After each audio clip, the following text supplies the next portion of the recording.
Hello, greetings to you, my dear students and my dear parents. இப்போ நம்ம என்ன பார்க்க போகிறோம் அப்படின்னு பார்த்தீங்கன்னா, ஜோசா ரவுண்ட் 1 ரிலீஸ் ஆனதுக்கப்புறம் நிறைய பேரண்ட்ஸும் ஸ்டூடெண்ட்ஸும் ரிப்பீட்டடாக என்கிட்ட இந்த ஒரு டவுட் கேட்டுக்கிட்டே இருந்தீங்க. ஸோ உங்களுக்காக தான் இந்த வீடியோ. ஸோ வீடியோவை ஸ்கிப் பண்ணாமல் லாஸ்ட் வரைக்கும் பாருங்கள். உங்களுக்கும் இந்த டவுட் மேபி இருக்கலாம் மை டியர் ஸ்டூடெண்ட்ஸ். ஓகே, அப்படி என்னதான் சார் டவுட் கேட்டுக்கிட்டே இருந்தாங்க அப்படின்னு பார்த்தீங்கன்னா, எனக்கு வந்து சீட்டு கிடச்சிருச்சு சார், ஆனால் எனக்கு கிடைச்ச சீட் எனக்கு பிடிக்கல சார். நான் ஒரு சும்மா வச்சேன், மேபி கிடைக்காதுன்னு நினச்சி வச்சேன், லாங்கில் வச்சிட்டேன், தெரியாமல் ஜிஎஃப்டிஸ் வச்சிட்டேன், கடைசியில் பார்த்தா அது லாக் ஆகிடுச்சு. இப்போ வந்து எனக்கு அந்த சீட்டு வேண்டாம், அதனால் நான் என்ன பண்ணுறேன், எதுவுமே பண்ணாமல் விட்டுறேன் சார். ஃபீ பேமெண்ட் பண்ணல சார், டாக்குமெண்ட் அப்லோட் பண்ணல, எதுவுமே நான் பண்ணாமல் விட்டுட்டேன்னா எனக்கு என்ன ஆகும் அப்படின்னு நிறைய பேர் கேட்டிருந்தீங்க.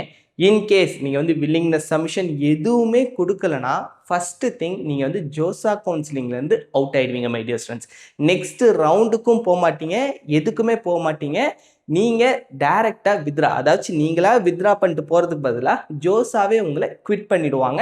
அந்த ப்ராசஸ் தான் நடக்கும். ஸோ ரொம்ப ரொம்ப கேர்ஃபுல்லாக இருங்க. மேபி உங்களுக்கு வந்து அதுக்கு அபோவ் நல்ல சாய்ஸஸ் நீங்கள் கொடுத்துருக்கீங்க அப்படின்னு நீங்கள் ஃபீல் பண்ணிங்கன்னா நீங்கள் ஃபீ பேமெண்ட் பண்ணி ஃப்ளோட் ஆப்ஷன் கொடுங்க. அதுக்கப்புறம் வந்து நீங்கள் வித்ரா பண்ணாலுமே உங்களுக்கு ரீஃபண்ட் வரும். ஆனால் ரீஃபண்ட் கொஞ்சம் லேட் ஆகும் மை டியர் ஸ்டூடெண்ட்ஸ். ஒரு செப்டம்பர் மந்த் ஆகிடும். அவங்க சிசாப் கவுன்சிலிங் எல்லாம் முடிஞ்சதுக்கப்புறம் தான் ரீஃபண்ட் ப்ராசஸ்க்கே வருவாங்க. ஸோ செப்டம்பர்லேருந்து உங்களுக்கு அக்டோபருக்குள்ளார உங்களுக்கு வந்து ஃபீ பேமெண்ட் வந்து ரீஃபண்ட் பண்ணுறோம். ஸோ அவங்க ப்ராசஸிங் ஃபீஸை வந்து டிடெக்ட் பண்ணிவிட்டு ரிமைனிங் அமௌண்ட்டை உங்களுக்கு வந்து ரிட்டர்ன் பண்ணிடுவாங்க.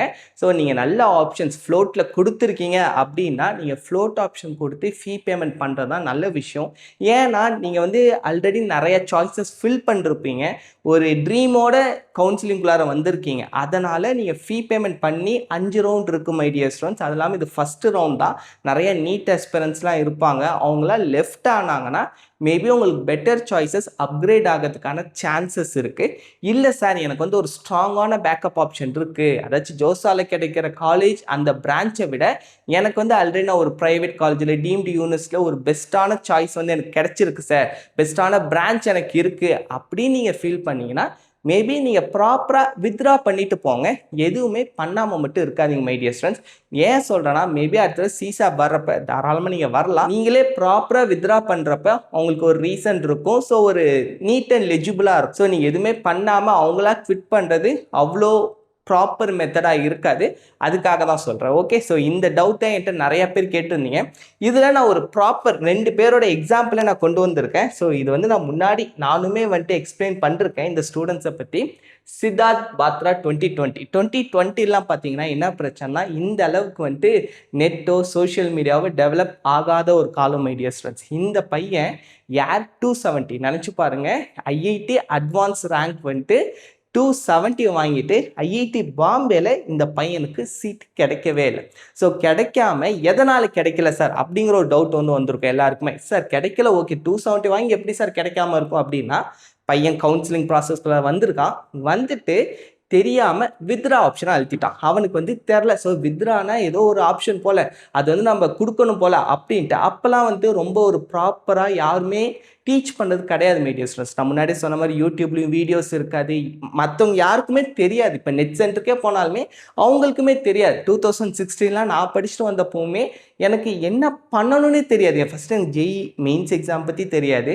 அதுக்கப்புறம் என்ன கவுன்சிலிங், ஆஃப்லைன் கவுன்சிலிங்கா ஆன்லைன் கவுன்சிலிங்கா, அது எங்கே போய் என்ன பண்ணணும், ஏது பண்ணணும், எப்படி, ஒன்றுமே தெரியாது. அதாச்சும் இப்போயாச்சும் யூடியூப்பில் வீடியோஸ்லாம் அப்லோட் பண்ணிடுறாங்க, அதை பார்த்துட்டு நம்ம அப்படியே ரிஃப்ளெக்ட் பண்ணிடலாம். அப்போ எதை பார்த்து ரிஃப்ளெக்ட் பண்ணுறதுனே தெரியாது. அந்த மாதிரி ஒரு சிச்சுவேஷன் தான் இந்த பையனுக்கும்.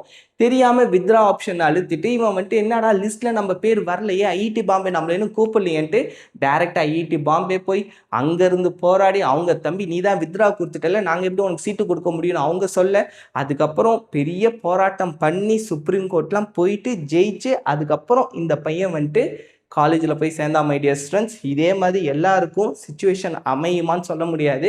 ஸோ நீங்கள் ப்ராப்பராக ஒரு பட்டனுமே ப்ராப்பராக கிளிக் பண்ணுங்கள், அவங்களோட டைம் லைனை ஃபாலோ பண்ணுங்கள் மை டியர் ஸ்டூடெண்ட்ஸ். அதுக்கப்புறம் வந்துட்டு நீங்கள் ஃபீல் பண்ணக்கூடாது, தெரியாமல் நம்ம வந்துட்டு கொடுத்துட்டோமே, இன்கேஸ் இருந்திருந்தால் ஒரு நல்ல ஆப்ஷன் கிடச்சிருக்கோம் அப்படிங்கிற ஃபீல் மட்டும் உங்களுக்கு வந்துடவே கூடாது. ஸோ உங்களால் ஃபீ பேமெண்ட் பண்ண முடியும்னா ஸோ மேக்ஸிமம் ஃபீ பேமெண்ட் பண்ணி உங்களோட சீட்டை ஹோல்டு பண்ணி வச்சுக்கோங்க. நீங்கள் சிசாப் கவுன்சிலிங்கில் போயிட்டு கூட அப்கிரேட் பண்ணிக்கலாம். இல்லை சார் சிசாப் கவுன்சிலிங்கில் நான் டேரெக்டாக பார்த்துக்கிறேன் அப்படின்னு நீங்கள் நினச்சிங்கன்னா ப்ராப்பராக வித்ரா பண்ணிடுங்க my dear students. Okay, so அதுக்கப்புறம் நெக்ஸ்ட் யூபி ஸ்டூடெண்ட் இந்த பையன். ஸோ இந்த பையன் அத்துல் குமார் 2024 நடந்துச்சு. இந்த பையனோட இஷ்யூ வந்து சோஷியல் மீடியாவில் பயங்கரமாக சர்க்குலேட் ஆச்சு மை டியர் ஸ்டூடெண்ட்ஸ்.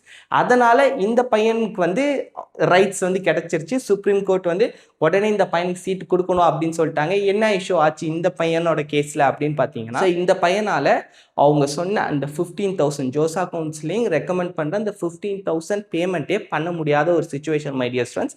இந்த பையனோட ஃபேமிலி வந்து ரெடி பண்ணுறதுக்காக ரொம்ப கஷ்டப்பட்டுட்டு இருந்திருக்காங்க.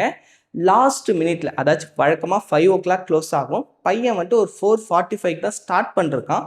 லாஸ்ட் மினிட்டுக்குனால ஓவர் க்ரௌடட்னால இந்த நெட்வொர்க்கே ஜாம் ஆகிட்டு சுற்றிக்கிட்டே இருந்திருக்கு. அது வந்து லோடிங்லேயே இருந்திருக்கு. லோடிங்லேயே இருந்து 5 o'clock தாண்டின உடனே ஆட்டோமேட்டிக்காக ஷட் டவுன் ஆயிடுச்சு my dear students. Website payment ஆகலை.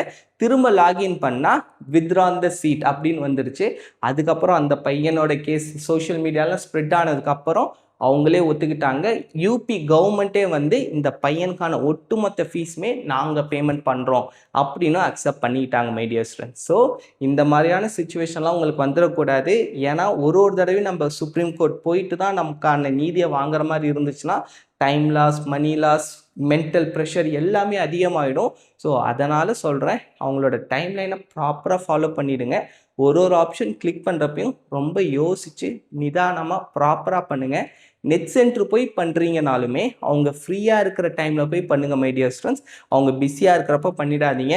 தெரியாமல் அவங்க பண்ணுற ஒரு கிளிக் உங்களோட லைஃபையே மாற்றிடும். ஸோ இந்த வீடியோ வந்து உங்களுக்கு தெளிவாக புரிஞ்சிருக்கும் அப்படின்னு முழுசாக நம்புகிறேன்.